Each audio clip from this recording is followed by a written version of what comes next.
사랑하는 우리 명지전문대학 학생 잘 지내셨습니까? 특히 이 독서와 토론 또 수강 신청해 주신 우리 학생들 너무 귀하고 소중하게 생각합니다. 오늘은 3차시 3월 19일 분 강의 1교시 시작입니다. 시작하기 전에 한 두 가지 말씀드리면 레포트를 잘 걷어봤습니다. 먼저 그 1차시 레포트 나를 말한다에서 우리 학생들이 성심성의껏 자신의 속마음을 열어서 잘 써주신 점에 대하여 아주 고맙게 생각합니다. 그래서 하나의 이제 앞으로 이런 형태의 또 글을 쓰실 때 그 팁이라 그럴까, 잘 쓰는 요령이라 그럴까 말씀드리면, 글을 쓰실 때는 항상 가장 솔직하게 있는 그대로 뱃속에 가슴속의 이야기를 쓰면 상대방도 아주 감동하게 되고 글을 쓰는 사람도 수월하게, 덜 숨차게, 덜 힘들게 쓸 수 있습니다.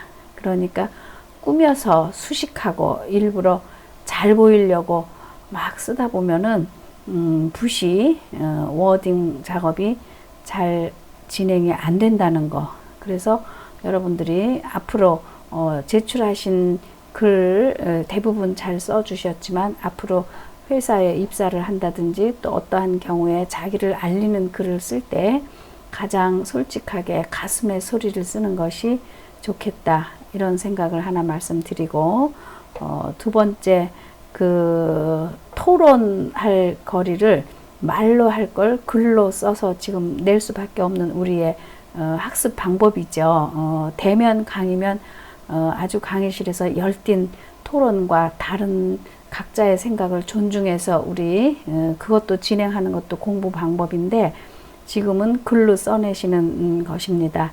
그래서 비교적 제시한 분량에 맞추어서 또 평소 하고 싶은 이야기를 작품 하나를 골라서 잘 써주고 있어서 칭찬과 격려를 드립니다. 그럼 이어서 3차시 강의를 시작하겠습니다. 오늘 한자와 자연스럽게 친해지기, 이렇게 좀 한자 구경이나 하시라고, 그러면서 좋은 내용을 좀 파악하시면 좋겠다 싶어서 올려드린 네 글자 사자성어라고 이렇게 이야기하죠. 거는 어디에 거주하다, 살다, 뭐 어디에 놓이다, 거처를 정하다 할 때 고는 아주 높을 고자죠.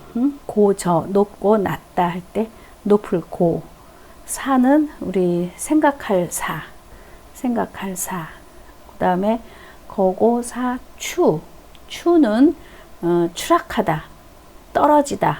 여러분들 추락하는 것은 날개가 있다의 그 떨어질 추입니다.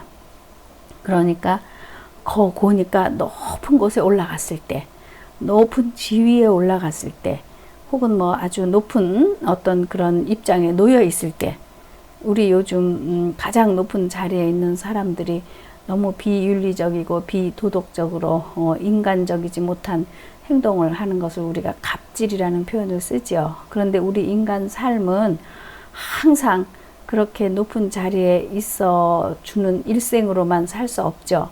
반드시 우리 달이 가득 차면은 그 다음 날부터는 조금씩 이지러질 수밖에 없는 것처럼 우리의 삶도 그런 속성을 가지고 있습니다. 그러니까 고 높은 자리에 내가 올라갔을 때, 혹은 그 자리에 놓여 있을 때는 반드시 생각하라. 떨어질 것을 생각하라. 그러니까 떨어진다는 거는 항상 좋은 뭐 자리에 있다고 해서 영원히 그 자리에 있는 건 아니니까, 그 뭔가 좀 좋은 자리에 있었을 때 선정을 베풀고 올바르게 행정을 하고 밑에 사람을 좀 잘 살펴주고, 그런 인간적인 그런 모습의 어떤 리더, 어떤 지위에 있다고 한다면 그분이 그 임기를 무사히 잘 마치고 떨어졌을 때, 내려왔을 때도 인간적인 서로 그 신뢰와 대접을 할 수가 있죠. 그런데 그 높은 자리에 있을 때 제대로 잘 하지 못하고 밑으로 내려왔을 때는 우리가 진정 존경할 수 있겠습니까? 그래서 가장 슬픈 것 중에 하나가 그 사람이 걸치고 있는 타이틀, 지위, 그런 것에다 절하는 사람이 슬프다고 합니다. 그 자리를 다 벗어났을 때도 정말 인간적으로 자연인으로 돌아왔을 때도 그분이 그 자리에 있었을 때 참 잘했지 하고 존경할 수 있는가, 우리 이런 것을 생각해 보게 하는 글입니다. 거고사추, 높은 자리에 있을 때는 반드시 떨어질 것을 생각해서 정말 인간적으로 좋은 역할을 하기를 바란다, 이런 뜻입니다. 자, 이제 오늘은 우리 문예론 교재 96쪽에 있는 그 아버지의 마음이라는 시를 공부를 하겠습니다. 그래서 요즘 참 그 어깨가 처진 그런 아버지의 마음을 이런 작품을 통해서 새삼스럽게 한 번쯤 생각해 보고, 또 혹시 우리 학생들 중에 2부의 학생이니까 아버지의 입장, 이제 다음 2교시에는 제가 어머니를 또 생각하는 글을 공부하려고 하는데, 어머니의 입장에 있을 때 또 각자의 모습이 어떠한가, 이런 것도 한번 이런 기회에 생각해 보시기 바랍니다. 김현승이라는 시인은 여러분들 그 고독과 외로움의 존재론적인 그런 면에 아주 천착해서 좋은 시를 썼던 분이죠. 그래서 저기 그 숭실대학의 국어국문학과 교수를 하셨고, 물론 시인이시고, 그래서 시인의 호가 다형, 차 다자의 형님 형자입니다. 그래서 그 숭실대학에서는 다형 문학제라는 것을 아주 거교적으로 크게 그렇게 하고 있는 그런 고독과 향수와 외로움의 그런 시인입니다. 자, 그러면 아버지의 마음을 보시겠습니다. 바쁜 사람들도, 여기 슬래시 하나 한 거와 슬래시 2개 한 거의 차이를 또 제가 말씀드리겠습니다. 한 PPT 화면에 이 작품 전체를 다 담을 수가 없기 때문에 이제 이렇게 글쓰기 형식도, 이것도 하나 배울 수 있습니다.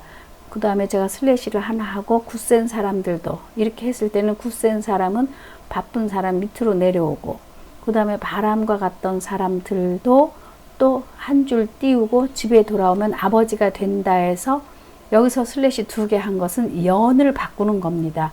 그러니까 1년은 지금 1행, 2행, 3행, 4행으로 되어 있죠. 이렇게 이제 글쓰기 하는 방법도 배우시면 좋겠고요.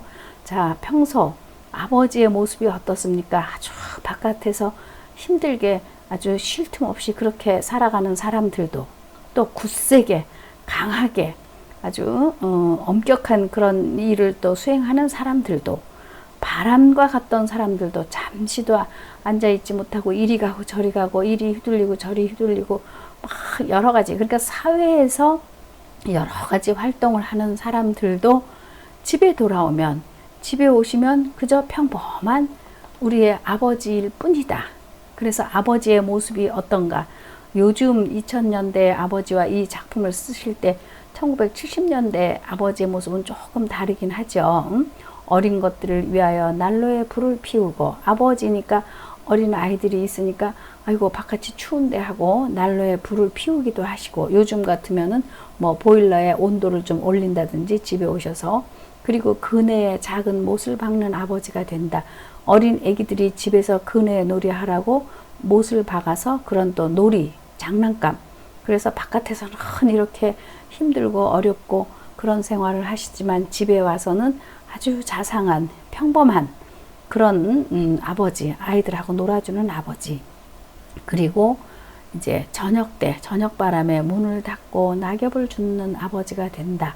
그러니까 요즘에 이제 저도 빌라에 살고 있지만, 빌라나 아파트는 뭐 대문을 닫고 뭐 낙엽 줍고 이런 분위기는 아니죠. 옛날에 이제 지금도 뭐 단독주택에 사시는 분들은 낙엽 떨어진 거 줍기도 하고, 저녁에 또 문단속도 하시고, 이런 것이 이제 아버지의 역할이라고 생각이 되어지죠. 어머니는 이제 안에서 전통적인 어머니의 이미지는 식사 준비하시고 또 여러 가지 일들 하시고 내외를 함께 담당하는 우리의 아버지 어머니의 모습. 그런데 바깥은 요란해도 바깥 세상이 아까 바쁘고 굳세고 막 바람과 같고 휙휙 돌아가는 그런 요란한 세상인 것을 아버지는 아시는 것이죠. 그러니까 아버지는 어린 것들에게, 어린 자식들에게 어떻게 해서든지 울타리가 되어주려고, 바람막이가 되어주려고, 아이들 힘들게 하지 않으려고 정말 애쓰시는 그런 아버지의 모습이다. 그러니까 아버지를 놓고 여러분들이 객관적으로 아빠의 모습, 아빠의 삶을 엄마 아빠 없이 우리 태어난 사람은 없지 않습니까? 한번 생각해 보시면 이렇게 힘들게 어렵게 새벽바람을 가르고 나오셔서 열심히 일하시고 또 그 받아든 월급을 가지고 집에 와서 식구들 그네도 태워주고 여러 가지 또 집안에 필요한 물품도 사고, 그리고 이제 그 눈에 보이는 가치 외에 바깥 세상이 얼마나 힘들고 어려운 건 줄 아느냐 아들아 딸아 해가면서 이제 아버지께서는 어린 아이들에게, 식구들에게 어떻게 해서든지 바람막이가 되고 울타리가 되어주고 아이들 밥 굶기지 않고 아이들이 원하는 거를 되도록이면 해주려고 그렇게 살아가시는 아버지의 마음을 한 번쯤 짐작해 보시기 바랍니다. 그러면서 저는 이 다음 행에서 참 이렇게 거기 낮은 음성이라는 시어도 나오지만 정말 제 자신도 이 부분에서는 낮게 크게 이렇게 그냥 무슨 울림을 웅변하듯이 그렇게 말하기보다 양심을 지키라고 낮은 음성으로 아버지께서는 가르치신다. 그러니까 바깥 세상에 막 요란하고 이런 유혹 저런 유혹 이런 데서 더 많이 돈 줄게 오라 어쩌라 이렇게 요란하지만 아버지께서는 어떻게 해서든지 아이들에게는 바람막이 울타리가 되어 주려고 하시면서 때로는 그렇게 어떤 그 꼬이는 꿰는 그런 것에 정말 혼자 올곧게 살아가는 것이 참 어렵다는 것을 아버지가 또 아시는 거죠. 그러니까 세상이 아무리 그러니까 큰 소리로 떳떳하게 아버지도 결국은 인간이죠. 인간이기 때문에 때로는 나약해지고 때로는 더 큰 유혹에 넘어갈 수도 있고 여러 가지 또 같이 또 담합도 할 수 있고 이렇지만 그래도 자식들에게는 양심을 지키면서 아빠는 100% 1000% 떳떳하게 이렇게 못했지만 우리 어린 자식들, 어린 아이에게는 양심을 지키면서 살아야 돼 이러면서 낮은 음성으로 이렇게 타이르고 싶은 아버지의 마음, 아버지의 훈계. 아버지도 인간이니까 나는 조금 잘못된 그런 경우가 없지 않아 있었다. 그렇지만 그건 바른 것이 아니다. 그러니까 우리 어린 자식들 너희들만큼은 좀 양심을 지키고 떳떳하게 올바르고 당당하게 그렇게 살아야 한다라고 막 큰 소리로 이렇게 말씀하시는 것이 아니라 낮은 음성으로, 그러니까 아버지도 아버지이기 전에 하나의 인간으로서의 어떤 나약한 면, 때로는 또 약점이라 그럴까, 또 인간 자신 존재에 대한 허무감 혹은 고민, 고통, 그런 것을 가지고 살아가는 사람이죠. 그 사람인데 누구누구의 아무개의 아버지라는 입장으로 지금 놓여 있는데, 우리 여러분들 왜 그 도둑놈 아버지가 자식에게 도둑질해서 살면 안 된다라고 가르치는 그런 코미디 프로도 있었던 것 같습니다. 그것이 아버지의 마음인 것입니다. 이 시의 제목이 아버지의 마음이에요. 그러니까 아버지의 마음을 좀 잘 짐작해 보시기를 바라는 거죠. 그래서 이제 저녁 때 돌아오신 아버지께서 정말 이제 보글보글 끓인 그 된장찌개와 함께 저녁 식사를 하시면서 맑은 이제 소주 한 잔을 하시는 것이죠. 그래서 이렇게 보시면 아버지는 아버지라는 이유 하나만으로 자식들이나 아내에게 쉽게 눈물을 보일 수가 없죠. 아버지가 무너지면 온 가족이 넘어가는 것이고 무너지는 것이고, 아버지는 가장 아닙니까? 우리가 집안에 대주님이라고 이렇게 한자로 써요. 큰 기둥이다. 기둥이 조금 흔들리면 온 집안이 흔들리는 것처럼, 그러니까 본능적으로 아버지는 그걸 아시는 것이죠.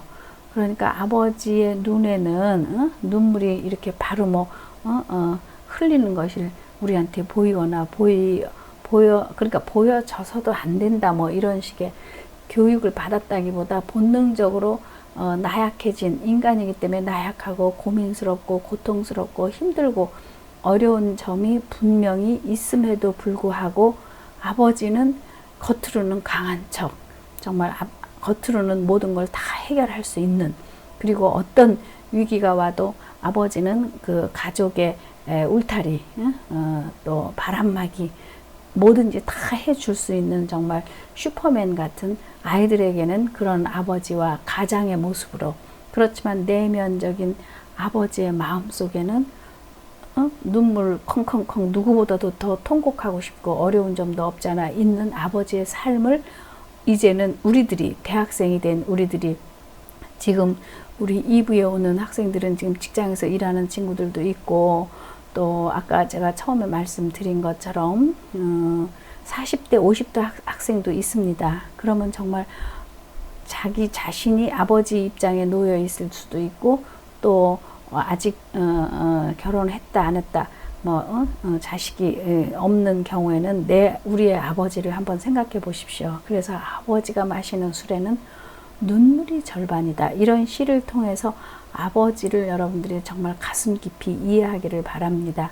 아버지가 한 잔 마시는 그 술에는 사실은 과학적으로는 그냥 술일 뿐이죠. 술이 눈물의 색깔이잖아요. 물의 색깔이잖아요. 뭐 술 종류가 여러 가지가 있다고 하지만 우리가 여기서 그냥 평범한 보통 사람들이 마시는 소주라고 합시다. 그러면 그 소주는 눈물의 색깔이죠. 그러니까 실제로는 소주를 따라 놓은 것이지만 그 소주 잔에는 눈물이 절반이나 담겨 있는 그런 모습, 아주 여리고 약한 눈물이 그렁그렁한 그 인간적인 삶을 감추고 사는 아버지의 모습. 그래서 아버지는 세상에서 가장 강한 것 같지만 때로는 가장 외로운 사람들이다. 무거운 삶을 짊어지고 가야 하는, 또 자식들에게 대한 걱정이나 괴로움을 보여주고 싶지 않은, 실제로는 많은 힘겨운 점이 있기 때문에, 그러면서 그것을 덮고 살아가는 가장 외로운 사람들이고, 가장 화려한 사람들은 가장 화려한 것 같고 단단한 것 같지만 사실 속으로는 외롭게 속 울음을 울고 있는 그런 존재로서의 아버지를, 화려함으로써 그 화려함의 이면에는, 그 속에는 외로움이 가득한, 눈물이 그성그렁한 그런 아버지의 모습을 여러분들이 한 번쯤 이런 작품을 통해서 이해하시기를 바랍니다. 대다수의 아버지들이 가지고 있는 보편적인 그런 부성애를 아주 소박하게 생활 속에서 진솔하게 그렇게 나타내고자 했습니다. 그러니까 아버지께서는 어떻게 해서든지 자식들의 버팀목이 되어주고자 애쓰시는 그러한 모습을 한 번쯤 여러분들 잘 짐작해 보시기 바랍니다. 이제 그 우리 교재 96면에 있는 아버지의 마음을 읽어드렸고, 이제 또 한편은 아버지의 마음을 적은 짧은 시를 또 하나 바깥에서 가지고 왔습니다. 이 윤호라는 시인의 세차. 세차는 뭡니까? 씻을 세자에 자동차 하는 차자죠. 그러니까 세차는 차를 닦는다. 그런데 제목이 차를 닦는다인데 이것이 아버지 마음하고 무슨 관계가 있나?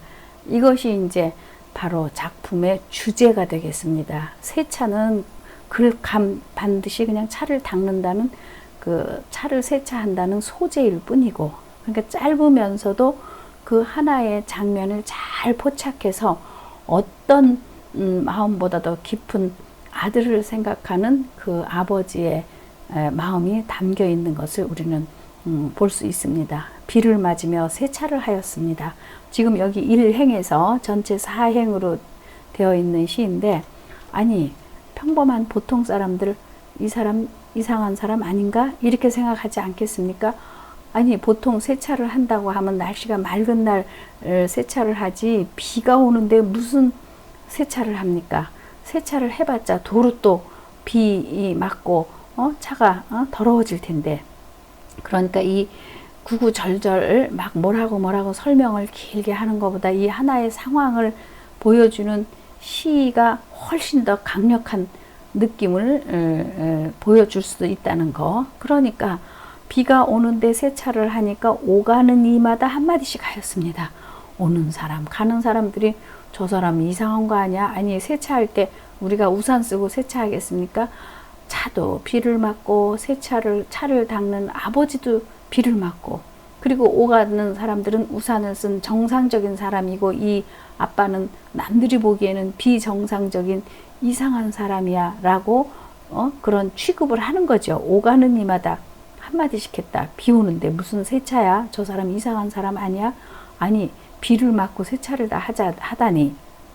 정말 그런 광경, 그러한 풍경이 이렇게 여러분들 이렇게 그려지시죠. 그러니까 이 문학 작품은 여러분들이 앉아서 이렇게 들으시면서도 그 광경을, 장면을 이렇게 상상하시는 그 상상력의 산물이 또 문학이기 때문에 가능하죠. 그런데 누가 뭐라고 하든 아랑곳하지 않았습니다. 나를 미친 사람 취급하든 비 온다고 세차한다고 뭐 이상하게 뭐 돌았다 어쨌다 저쨌다 한마디씩 해도 이 아버지는 오로지 아버지의 목적, 아버지의 행동에는 아버지의 정말 뜻하는 바가 있었던 것입니다. 저는 이럴 때도 어디 무슨 예배당에 가서 무릎 꿇고 기도하는 것만이 기도가 아니라 차를 세차를 하면서 팍팍팍팍 닦으면서 얼마나 간절한 아버지의 기도가 여기에 함께 있었을까, 이런 생각을 하니까 이 사행의 세차라는 윤호 시인의 이 시가 그냥 읽혀지지 않죠. 마음으로 읽어지는 거예요. 무엇이냐? 여기서 어머니가 아니라 이건 아버지예요. 어머니는 군대 경험할 수가 없죠. 물론 개인에 따라 조금 다르긴 하지만, 그런데 이 아버지는 한국인으로서, 우리나라 사람으로서 어떠한 형태든지 군대 생활을 체험하게 되죠. 그러니까 지금 이등병 아들이라는 거는, 이등병은 제가 그 군대 계급 잘 모르지만 이제 얼마 전에 군대 막 간, 이제 막 어쩌면은 처음 외박 나온 아들인지도 모르겠습니다. 이 21살, 22살, 뭐 19살 뭐 이렇게 된 어린 아들이, 아빠는 군대의 세계관, 군대 세계가 어떻다는 걸 아시죠? 그러니까 사회에서 자유롭게 이렇게 분방하게 하고 싶은 거 막 하고 살다가 딱 유격품처럼 그렇게 살지 않으면 안 되는 거죠. 요즘 군대 생활이 많이 좋아졌다고 하더라도 아무 때나 외출하고 뭐 이런 거는 아니지 않습니까? 그러니까 이렇게 이 아빠는 군대라는 것을 이미 체험해서 어떤 곳인지를 알기 때문에 자나깨나 군대 간 이 이등병 아들이, 왜냐하면 군대에 있다가 첫 휴가인지 이등병이니까 아주 제일 얼마 안 된 아들이 지금 사회에 나와서 집에서 따뜻한 밥 먹고 하고 싶은 거 다 하고 놀다가 들어가는데, 들어가는 심정이 얼마나 일반적으로, 물론 뭐 다 그렇다고는 제가 짐작 못하겠지만 들어가기 싫을까? 그냥 군대 안 가면 안 돼? 이런 마음이 있을 수도 있겠죠. 아이고 무슨 끌려가듯이.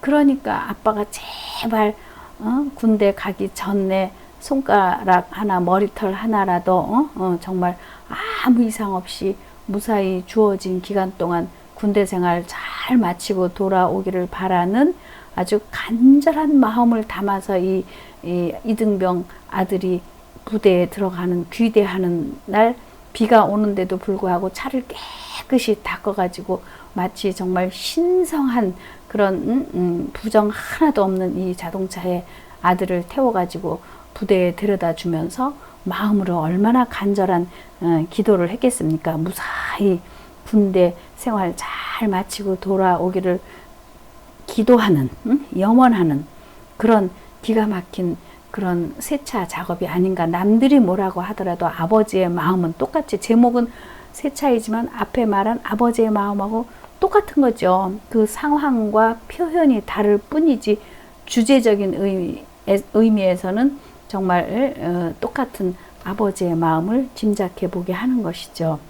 그래서 차를 닦으시면서 무사히 아들이 돌아오기를 기다리는 그런 마음이 잘 나타나 있는 작품인 것입니다.